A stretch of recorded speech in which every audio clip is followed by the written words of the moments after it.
All right. So to make sure this thing is up and streaming, and it looks like we are live and good to go. So we are in a critical week coming up with the euro, the pound, the dollar, right? Biggest news that we got coming right now, there's two, basically it's going to affect all these three different currencies. We should see a lot of different action coming out of these currencies. First, latest on the stimulus. Looks like they're trying to strike an agreement. Not 100% sure what they're saying. That 100 billion compromised plan. That is quite the stimulus package, if you ask me. You know, the last one was what, 2 trillion. We're just a little under half of that. So they're trying. It looks like they're trying to get it again for tonight's deadline. And we shall see how that could affect things as far as the stimulus package is concerned, because as of right now, if we are to, let's see, I already have 2 GUs. If we were to go to a DXY, I think I've showed this before, we are down here. I know there's a lot of lines here, but we are down in this area right here, right? So if we just hide everything that's on the chart, we are down here, right? And what we did is that we hit basically almost a halfway point between the last this area right here, the order, this I would consider a whole order block, right? Hit about halfway through that, right? And it looks like we are starting to retrace. So if there comes some kind of stimulus deal, I would think there's going to be some kind of fake arise, right? And the DXY thinking that, okay, this is going to be good for stimulus.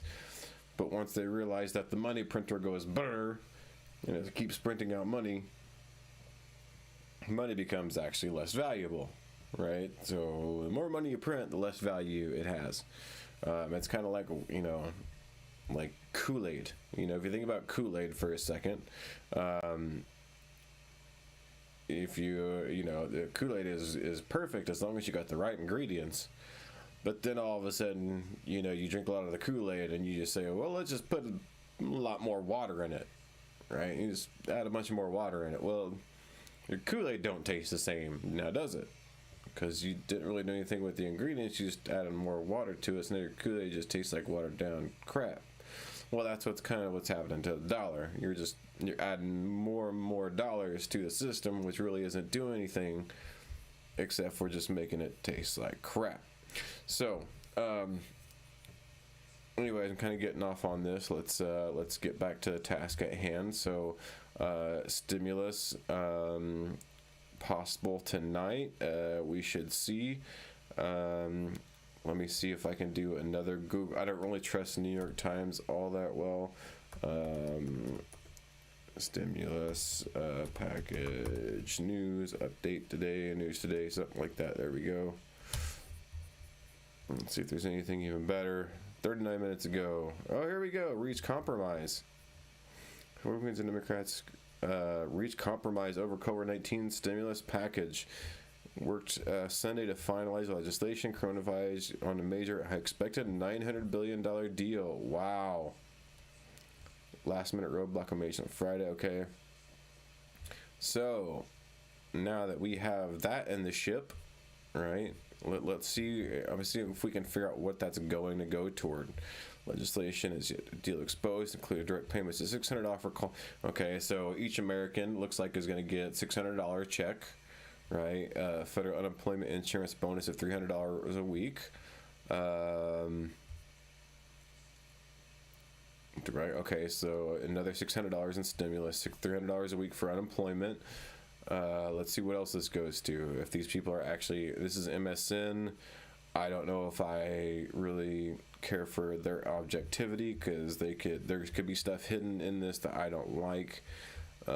CARES Act, so restarted, duplicated, Google added. This agreement will preserve Fed independence and prevent Democrats from hijacking these programs for political and social policy purposes.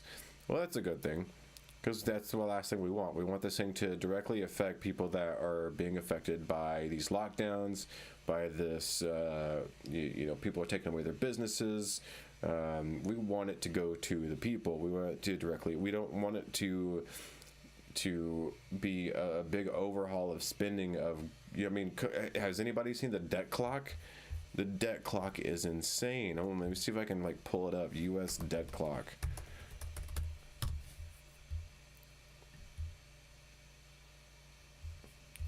We are now, if you look right here, US debt to GDP ratio 1960. It's behind my head. See if I can't. 1960 we were at 52%. 1980 34.72%. That we had the best economy then, you can definitely tell. 2000 we were back up to 55.18%. Now we are at 128.88% of US federal debt to GDP ratio. We are now spending more money than we are producing goods. This is not good. This is why the stimulus package needs to be focused on specific things and not go toward overspending right now. U.S. national debt, as you can see, over 27 gazillion, I think. I don't even know what those numbers are. It's way too high for my comprehension.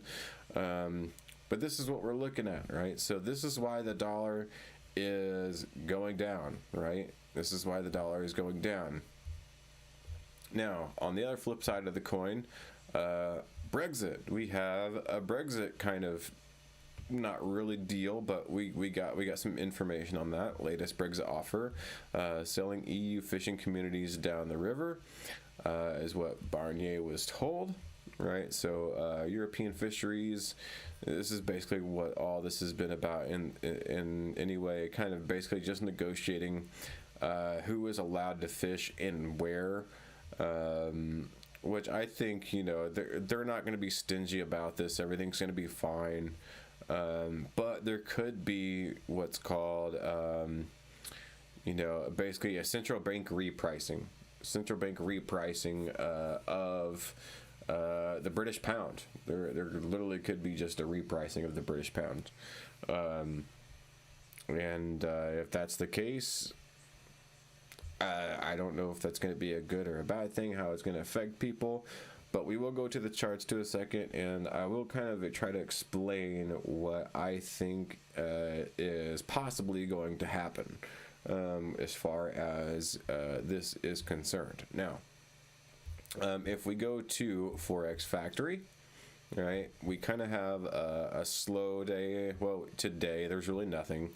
There's some credit card spending on the New Zealand dollar, so if you want to get in on the Asian session, you might want to check out the NZD. I'm not going to jump in unless there's like a huge gap that opens up. But to be honest, I'm actually doing this. The reason I'm doing this early today is because I actually have a family get together for Christmas. It was supposed to happen on Christmas Eve, but a family member has to work a 12-hour shift on Christmas, so I'm actually, I'm doing this early because I should be getting together with family soon. I'm actually wearing my holiday shirt, and if you can't see it, it says, the jolliest bunch of a-holes this side of the nut house. So, and what's funny is that this is actually green. And so the green screen behind it is actually picking it up, and that's why you can't tell it's green. That's funny. Oh, hey. Oh, until I get in front of the chair.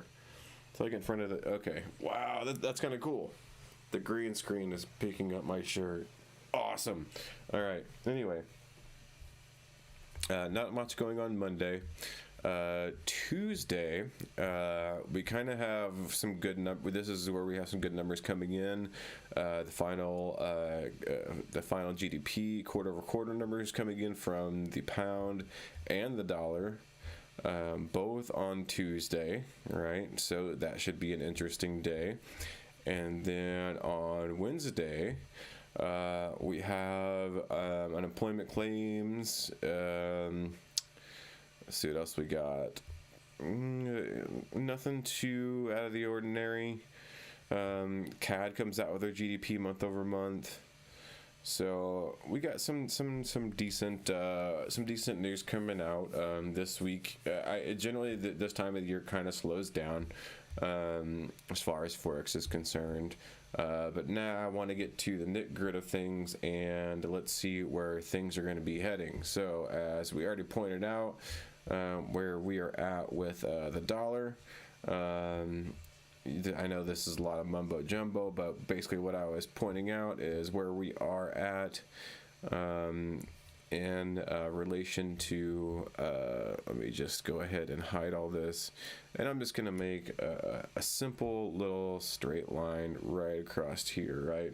We'll make a simple straight line right across here, if it's going to work. Let me see here. It's not going to work, is it? Why are you not working? I don't have... Oh, it's because I'm hiding it. That's why. Here, you know what? Let's just delete everything, right? And then we can work right over it again. All right, so if we make a straight line right at the very bottom of what happened with the DXY, right? And we go back over here to 2018. And what I usually do to measure halfway through an order block is I'll pull a fib. So we can do a fib from the bottom to the top.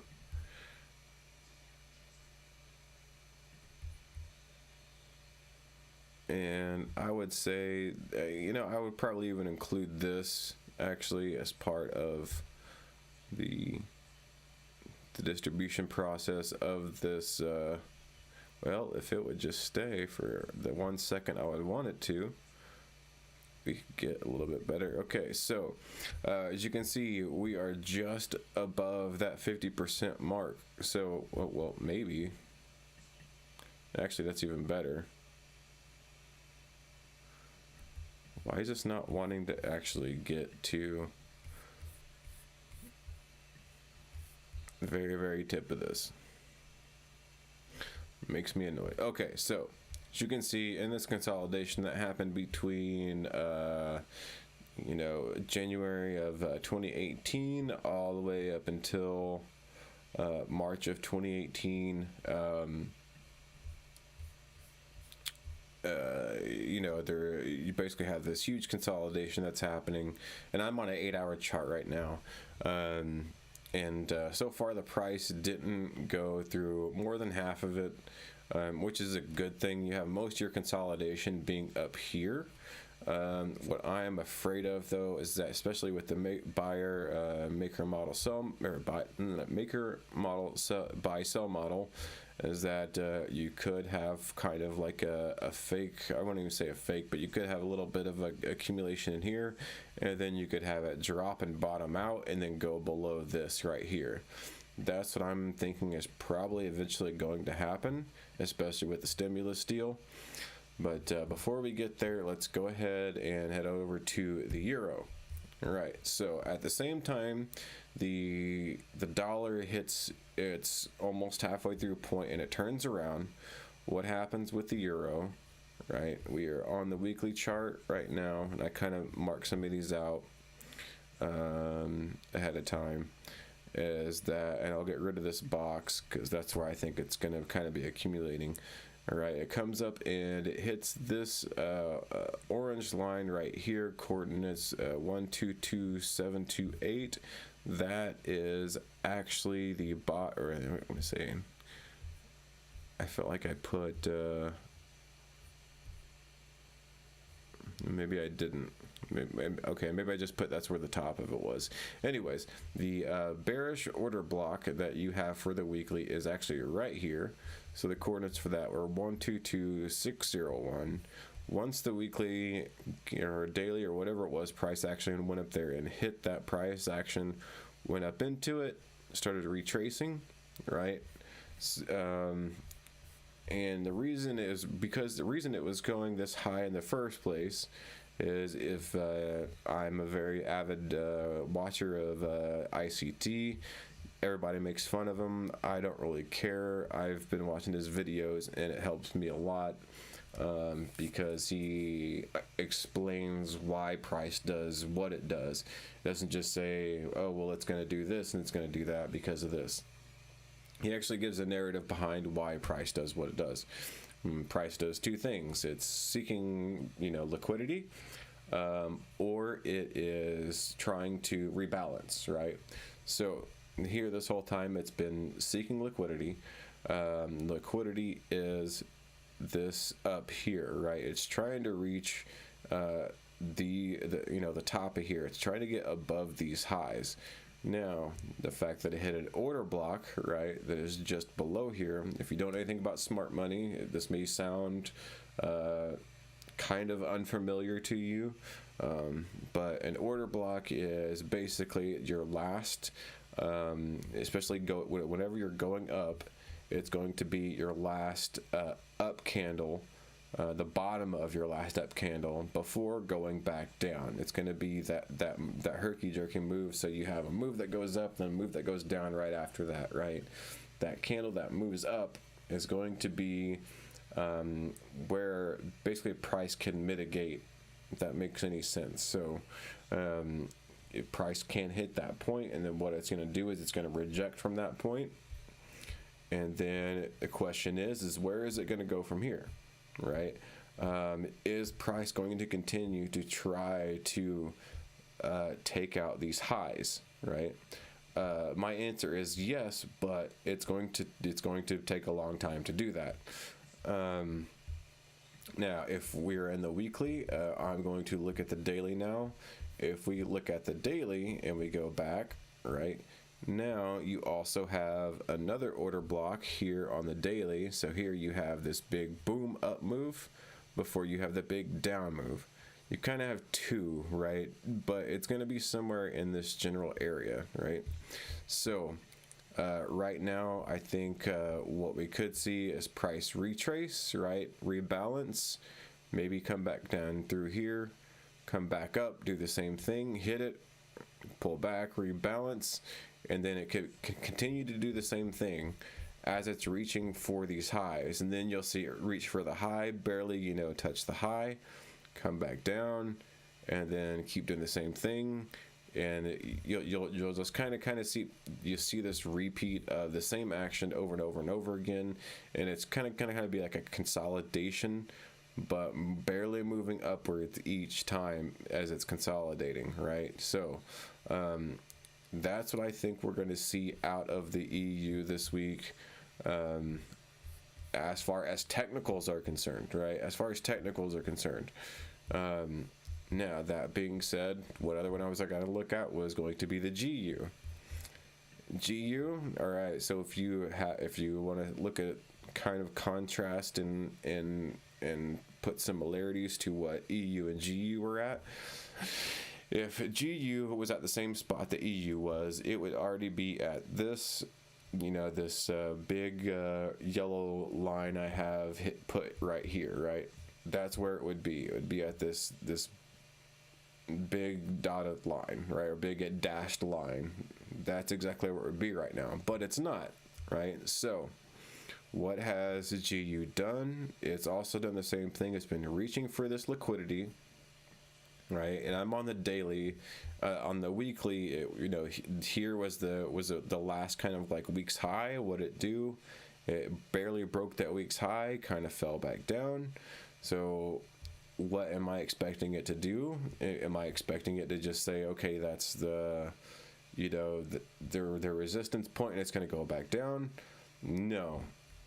We're going to say, I think with GU, we're going to see it continue to try to reach for these highs, right? Before it can get there, though, it's got to do the same kind of thing that EU did. Eventually, it's going to hit an order block. Where's that order block going to come from? Well, a lot of people are going to look at this and they're going to say, this is going to be your resistance, right? Because, and honestly, in the smart money world, this is what would be considered a breaker as well, right? So let me pull this over and let me throw some text on here. Let's go with breaker and style. Let's change it to some gold. I always like gold is doing some breaker stuff. All right, so that would be your breaker. However, this is very much so retail theory, which makes me believe that this is not going to actually be the point of resistance. You know, it could hit it and it could bounce back, but I don't think this is going to be the sell-off point. I think this is going to be the actual sell-off point up here, because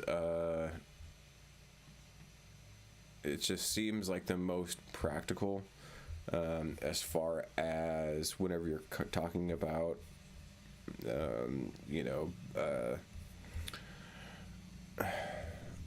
order blocks and whatnot. So you have your high, and then you have your low, and then here it is. Here's that big down push and then big move upwards, and that's what you're looking for. And that's what you kind of have here. You have a down push, right? And I'm trying to see if we can make this a little bit bigger. This is back in 2018, right? This is what we're studying here. You have this big down push on a daily chart, and then you have this big push. You don't really have a big push upwards. It just kind of meanders up, and then you have a down push and meanders up, and a little down push and it kind of does that. And then here you have a down push, and then it just jumps, and here's where the actual big move is. So that's why I think this is going to be your actual order block that GU is going to be reaching for this buy side liquidity. As you can see, the daily, the weekly highs, here's a weekly high, here's a weekly high. And so it's going to keep trying to reach for these weekly highs until it gets to here, right? And then once it gets to this point, we probably should see the same thing that would happen with EU, right? And probably start backing off, right? And and start having trouble getting above these certain points, right? Because you do have such a strong upward movement into a downward movement that it's going to be tough for it to get, break up into this. Now, the thing with these kind of moves is that if you really want to play it safe, right, you can put a sell limit right here, right, at this breaker, right, and then you can put your stop loss way above here. Now, to me, that's not a smart idea because that's over 1,000 something pips. Right, to me, not as I think 800 maybe, something like that. I don't even know. It's a lot. There's a lot of pips that let's get a ruler out and find out. How about that? So if we were to get a ruler out and we were to take it and go from this point here and go from this point here, 600 and something pips, you would have to have a fairly large stop loss, even if you're risking the smallest amount, the 0.10, that's $60, right? You'd be risking. So I think this is going to be the level because you have this high, this push down, this big run up against liquidity, and then the run back down. It gets back in this area, and even though price kind of consolidates here, that's also another reason I think it could probably hit here and then kind of back off, because there's also a consolidation area. And then that is what we're going to see out of GU. Is it going to actually reach that this week? Probably not. It could take a couple weeks. Well, what could happen is that it could reach that in a day if something happens with the whole Brexit situation and it just spikes up there really quickly and then starts retreating. All right. So that's one thing I'm going to be looking out for. All right. So since I'm thinking the GU has hit its, here, if we do this all over again, the GU has hit its bearish order block, right? And it's going to take some time. It's going to keep trying to reach for these highs. And then what happens once it gets past these highs, that's something that we'd have to look on the left side of this chart for and find out what's going on, right? But for now, we have this area to worry about. This is a, market maker buy sell model. This could be the top, right? So we could actually see a reversal right here.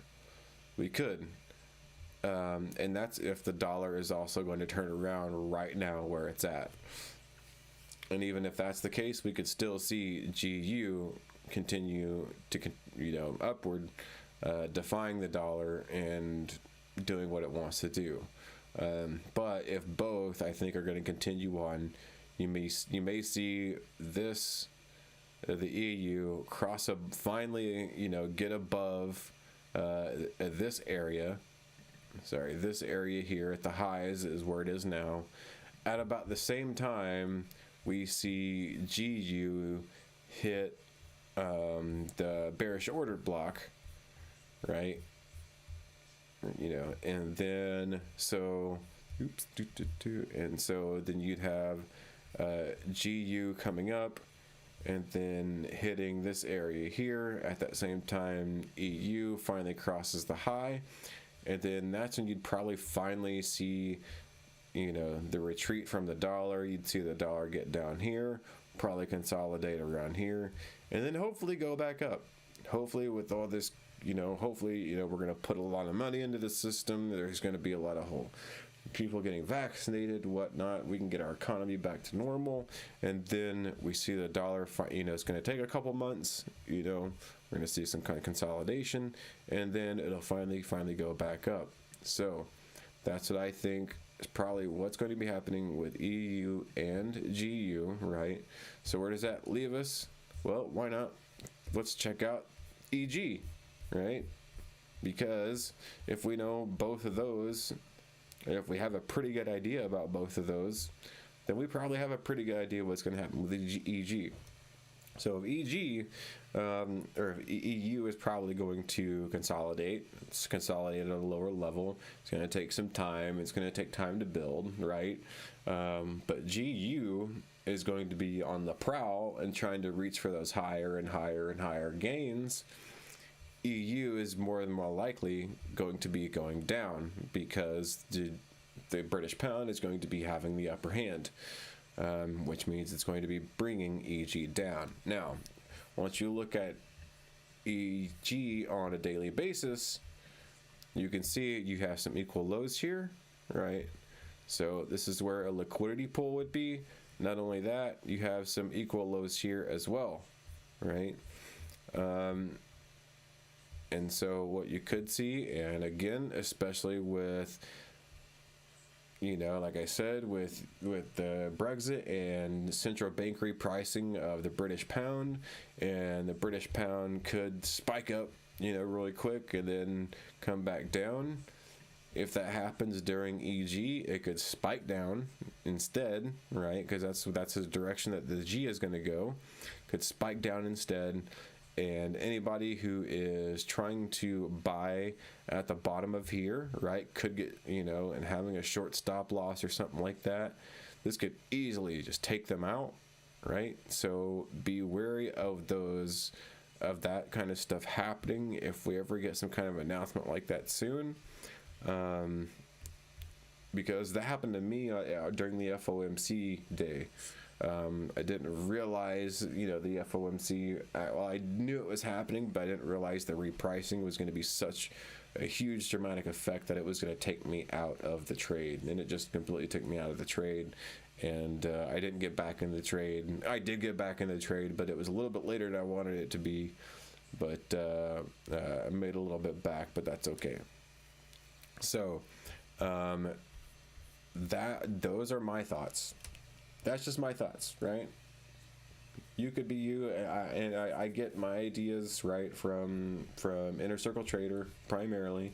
I usually do some Wyckoff in there as well, accumulation, distribution kind of stuff.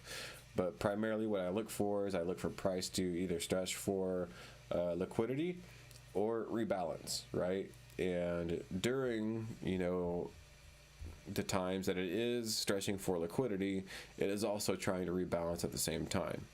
And a good example of that is if we were to get into the EURUSD, and let's just go down to the 1 hour, and you can probably find that in here, right?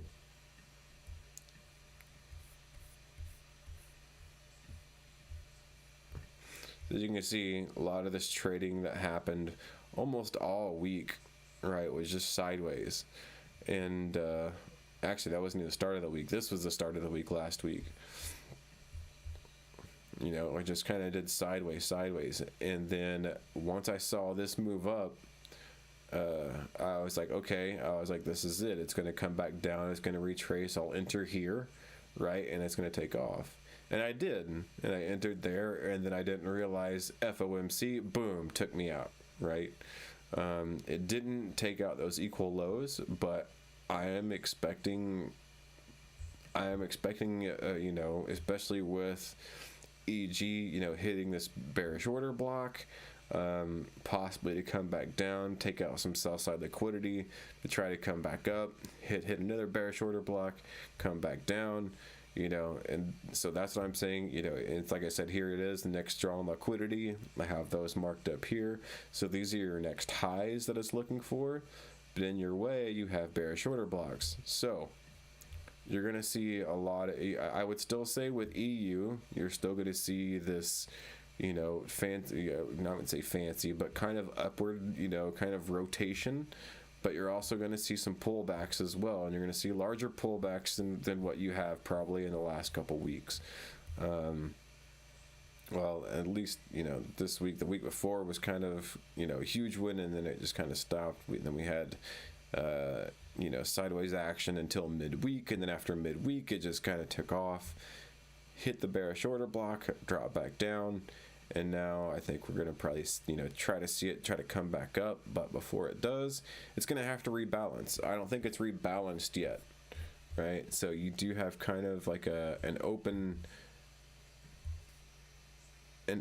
area right here where there is no balance. Now, does it have to fill that gap? No, it doesn't have to fill that gap. Is it likely to? Yeah, I would say it's likely to fill that gap. Not only is it likely to fill that gap, I think we're going to see some bearish pricing. When it does fill it and it bounces back up, it's going to hit some bearish order blocks and then continue down until we hit something probably maybe around here-ish, right? So I'm looking at this right here, right? This is what I'm looking at as far as a good sense of a barometer as to where, you know, it could come out, take out these old lows, right? And then you have this last down candle before you have, you know, the upward motion. It's maybe not a huge explosive motion, but, you know, it's a big down candle into a boom, into a wall, and then that wall stays there, and boom, it goes up after that. So that's why I think that could be the possible, you know, at least the first bounce that we get, if we're going to get a bounce, if we're going to see this retreat, hit here, get a bounce, come back up. I don't know where it would go to. We'd have to wait until price action to let us know. Definitely probably above, you know, these equal lows. Everybody's going to think that this is going to be, you know, resistance. It's definitely going to go above that, fake people out, and then pull back down. It's just what smart money does. And, you know, you could see it, you know, pull back down to here. If we're looking at, you know, market maker buy sell model kind of stuff, I am thinking, you know, that we're probably going to see you know, a box equivalent to, you know, something like this, you know, for the next week or so. Who knows? But, you know, it still could be over time, just because once we look at, let's go at the 8 hour actually, and let's see what that looks like compared to over here. Yep. So you have most of your price action up here, right? And I would say this one is probably going to be doing the same here, maybe a little bit higher, right? Until it finally breaks out of that price action, and then it's going to hit that draw on liquidity, just like it does here. You know, comes back, pulls back a little bit, same thing. pulls back a little bit, you know, kind of has an area to where it settles in, and then all of a sudden it does like it does here, breaks out. It's going to do the same thing, break out, hits that next draw on liquidity. Again, repeating myself at the same time. You know, GU is going to just be heading toward that because I don't see it having a reason to, you know, hit something and consolidate. I know a lot of people, I saw some people last night in some chats saying sell GU, you know, immediately on the open. I'm thinking no. Why? Why would you do that? Look at, I mean, if you look at the daily, right? So this price came up, it did hit, you know, it basically hit an equal high is what that did. That's perfect. That's exactly what you want it to do. You want it to hit an equal high because then the algorithm knows that there is buy side liquidity above that. People have their buy stop set above that. So what is it going to do? It's going to attack those highs. It's going to attack those highs, come back down, and then go back up. Generally what it does for buy side liquidity. So it did hit, you know, it hit that high, right? Equal highs, pulled back. What did it do when it pulled back? Well, it looks like it hit, if you, even though this is an up candle, right, there was still a down move in this up candle that also went into these three candles. So this is actually I would consider it an order block, you know, a buy side order block. So that being said, if that's a buy side order block and you draw your down move, right, and it comes above the down move, hits this, pulls back to that order block, and you can see it already started creating a wick going back up. That's why I'm not gonna think I'm gonna sell GU right off the bat. It just doesn't make any sense. So GU, pull up, you know, EU, consolidate, EG, you're probably gonna see it pull down. Those are my thoughts. 100% my thoughts. Nobody else's. I don't think I've seen anybody else do. The only thing, you know, okay, so ICT put out a video on Thursday saying something about the draw on liquidity, you know, for, you know, EU, and I wasn't even thinking about that until he said that. He said that on that video on Thursday, you know, about the draw on liquidity going up and it hitting the order block. And then after that, I was like, okay, I was like, that makes sense that, you know, as to why, you know, EU is going up. I was personally getting caught up in the DX, the DXY, the dollar index, and wondering where it was going to stop, you know, instead of actually looking at the euro and looking at its previous, you know, time sessions to see where it was going to stop. So I got hung up on that, and thanks to ICT, I was able to kind of break free of that and start looking at it from a different perspective. Another thing that he suggested was to, you know, start forming your daily biases. Think about what your weekly candle is going to be, right? And so that's why I'm doing this, is because I'm trying to predict the weekly candles. If you can predict the weekly candles, you can kind of predict the daily candles. If you can kind of predict the daily candles, you can kind of predict where price is going to move and when. Especially if you're a day trader, you're a swing trader, anything like that. That's going to be your key, is knowing where that daily bias or that weekly bias is. And for me, again, sideways EU, upwards GU, downwards EG. So that's what I think the weekly candles are going to be looking like for those three. Now, one thing I did also want to talk about, and I probably should have included this in my thumbnail, that I haven't even posted because I'm still trying to get used to working this thing, but is gold. Now, one thing he mentioned in his last video, to try to learn to study daily bias, right, was to take, take your price, right? Take your price of what happens at midnight New York time. So for me, it's 2300. It's not 2400. Draw it out 12 hours. Study what happens before that. See where the draw on liquidity is. It doesn't necessarily mean where it opens and where it closes, it means where's the expansion move. So where's the expansion move from this time? Well, obviously it's down here. Well, why did it go down here? Well, you can see here there is a little bit of draw on liquidity, right? Down to this point. But the question is, why didn't it come up here, right? Why didn't it draw up on this side of liquidity?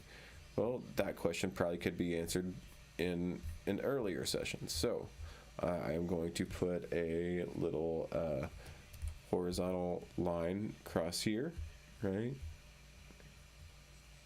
And then here it looks like we have kind of the similar thing, right? You have 2300 hits here, right? And it looks like your daily bias had already been going up. So by the time it hit that 2300, it looks like it did retreat a little bit. Looks like it hit an order block, and you had an easy daily bias going up this way, right? And that was at your New York time, your New York midnight time, right? Same thing here, New York midnight time. Where's your expansion move? Right there it is.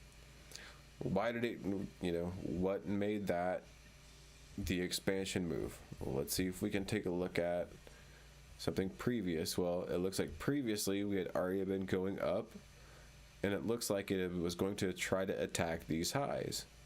So that's why maybe at midnight, we're looking at the left side. It had already been proven that it had been trying to go up.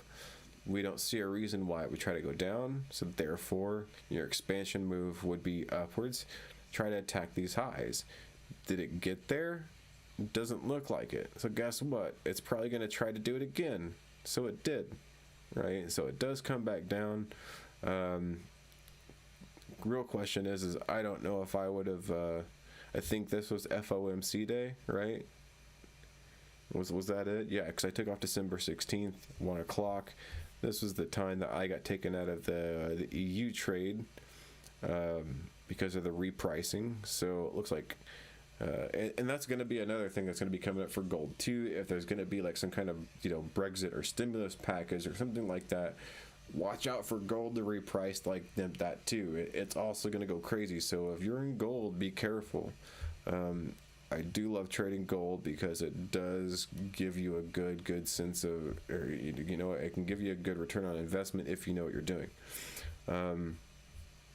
So this is basically what I'm just sharing with what you guys. I'm sharing with you guys what ICT had said to do in his previous video, was to take that starting price right at midnight, and then draw it out into the future until your London close, right? And study what happens before it. See if there was some kind of reason why there was some kind of daily bias, because basically at midnight on New York is when your price. The time of your price basically restarts, I guess you could say. So it restarts for the day. Take a look at it, and here you can see you had this especially with this one, here you can see it, maybe like down here was a draw on liquidity.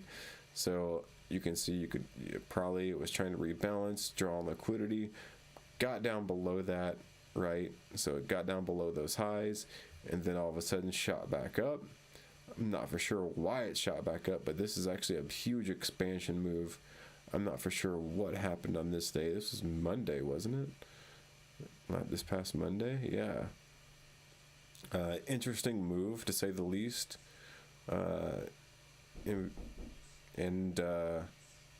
Yeah. Anyways, that's all I got for you guys. Hope you guys enjoyed watching this, and I will see you guys soon. And just remember to always wear your pants.